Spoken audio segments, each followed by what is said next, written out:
Gabriella with Scoliosis Conditioning, and this is my YouTube channel. Welcome. And when I say welcome, I mean that this is my very first video of my YouTube channel. So you could say that it's my maiden video. And what am I going to talk about? I'm going to talk about side bending as it relates to scoliosis and specifically to your scoliosis. This is a bit of a controversial topic.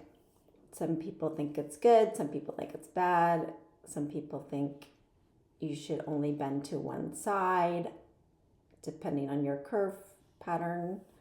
Some people think you shouldn't side bend at all. I would wager that if you're a human being, you're going to be side bending at some point. Oops, I dropped my pencil.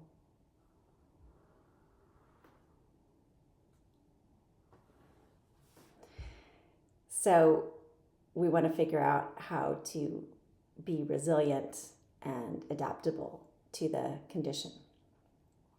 Now, even though in my scoliosis programs, I am doing unilateral work, meaning I'm doing one thing on one side and another thing on the other side, I don't believe that you always need to be doing unilateral work. I think that you can strengthen both sides. I think you can stretch both sides.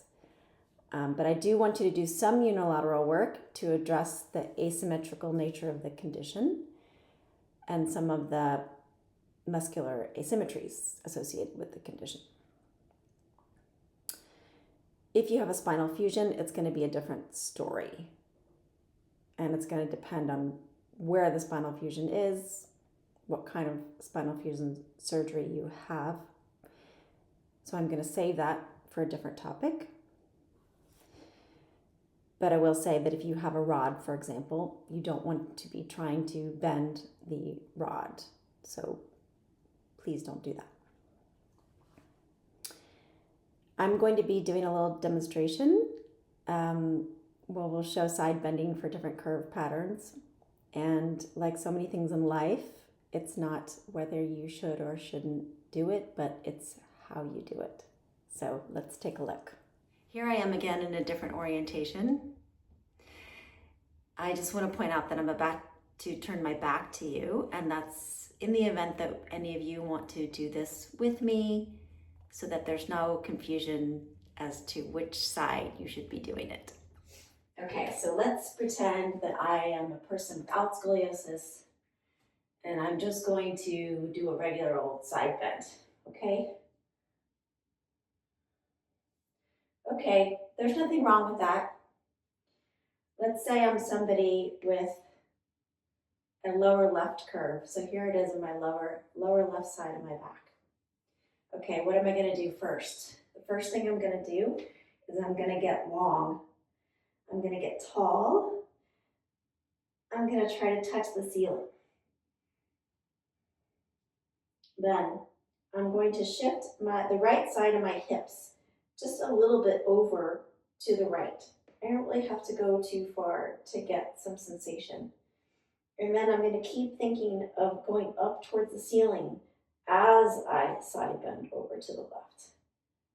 Now, where am I feeling this? I'm feeling this a lot on the top right ridge of the pelvis and the front of the right side of the hip there. And then I can even think of going up as I come back, and then I'm going to rest. Okay, let's say you're somebody with a C curve, the thoracolumbar curve that goes over to the right. So this is going to span a little bit more from the lower back to the upper back. I'm going to start the same way in the sense that I'm going to go up first. So I go up, try to touch the ceiling, get long. Then I'm going to think of shifting a little bit more the left side of my waist over to the left. And again, I'm thinking of lengthening as I go over to the right. So I'm not just collapsing into it. Okay, I'm going to stay with that feeling of reaching up towards the ceiling. Where am I feeling this? All along the left side, but really especially in that left side waist area. And I'm not going to go too far. And then I lengthen as I come up. Okay, let's say you're somebody with an upper right curve on the upper right part of the back. I'm going to start the same way. I'm going to go up first. Okay, so I reach up, try to touch the ceiling, and this time I'm going to take my left rib cage just a little bit out to the left.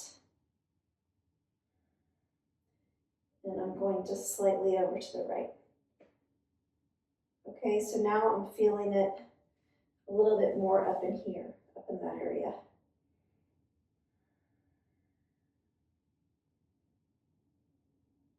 Okay, and then I reach up, and then I let everything relax.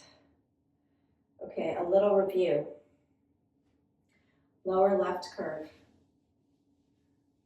I'm going to talk less. So I'm going to reach up, shift my hips a little bit to the right.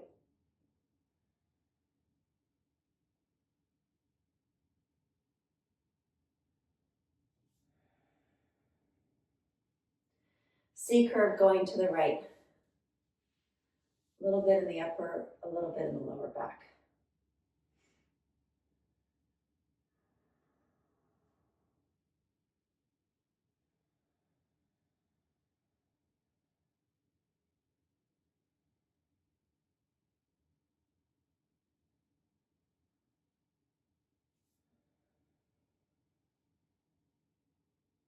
Okay, thoracic curve, upper back curve, going over to the right.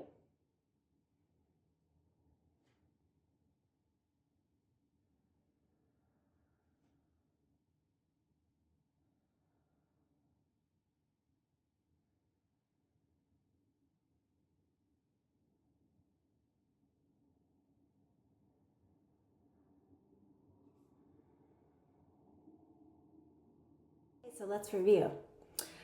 What did we do in all three versions, no matter what curve pattern you have? We lengthened. We got tall, we got long, we went up first. And then we kept that feeling as we went over to the side. The other thing that happened is that we did it slightly differently depending on your curve pattern, and I'll let you watch the video instead of describing it.